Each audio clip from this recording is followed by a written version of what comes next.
Several places might have been the sites of possible measles exposure. Meanwhile, Meta has inked a deal on a nuclear power plant. Get ready for some snowfall. Finally, a famed museum gets a little recognition. I'm Claudia Dimuro, and you're listening to Today in PA.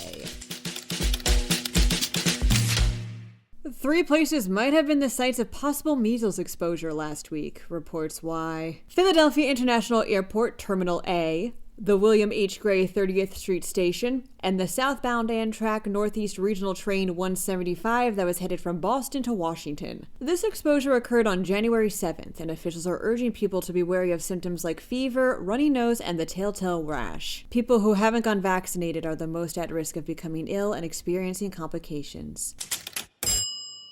Facebook parent company Meta is buying the Beaver Valley nuclear plant in Shippingport, reports 90.5 WESA, and 2 in Ohio for the purposes of, you guessed it, powering artificial intelligence. Vistra, the owner of the Beaver Valley plant, will give Meta thousands of megawatts of electricity over a 20-year period as part of the agreement, plus several hundred more megawatts, enough to power over 300,000 homes, of increased generation. The dollar amount of the agreement still isn't known as of the recording of this episode. Vistra says this initiative will take about 9 years to come to fruition, and is estimated to create about 3,000 project-related jobs.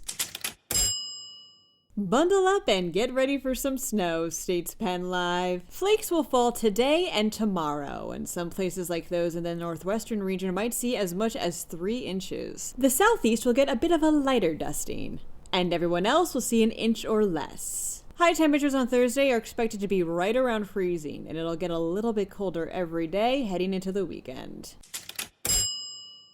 If you're a fan of the Mutter Museum in Philadelphia, here's your chance to show it a little love, says PennLive. USA Today's 10 Best vertical has nominated the museum for the title of Best Science Museum of 2026. The Mutter and the 19 other museums on the list were all selected by an expert panel, and now it's up to you, dear listener, to vote on the winner. Voting is open now through February 9th, so you got time. Be sure to click on the corresponding podcast article link if you're interested. That wraps up today's episode. For even more news, drop by PennLive.com, and please don't forget to leave this podcast a rating and to review it as well. Thanks in advance, and as always, thanks for listening. I'm Claudia Dimuro, and tomorrow's another day of Today in PA.